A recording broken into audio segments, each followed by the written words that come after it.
நான் சொல்லியிருக்கிற புதினா கூட்டி வேணாலும் போட்டுக்கலாம், குறைச்சி போட்டுக்கலாம். உங்களுக்கு அந்த ஃப்ளேவர் எப்படி பிடிக்கும் பிடிக்காது அது அவங்கவுங்க விருப்பத்தை பொறுத்து.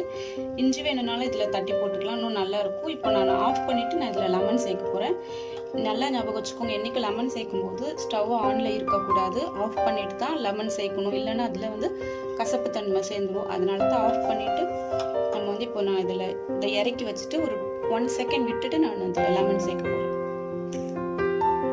இப்போ பார்த்தீங்கன்னா நான் இதில் ½ லெமன் பிழிஞ்சு விட்டுக்கிறேன். நான்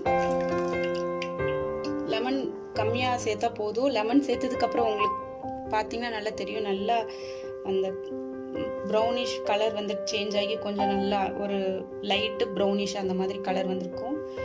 இன்னும் கொஞ்சம் சேர்த்துக்கலாம். இப்போ நான் இதில் ஃப்ரெஷ்ஷான புதினா இலையை போடுறேன். நான் ஃப்ரெஷ்ஷானது இது. இப்போ நம்மளுடைய சூடான லெமன் மின்ட் டீ ரெடி.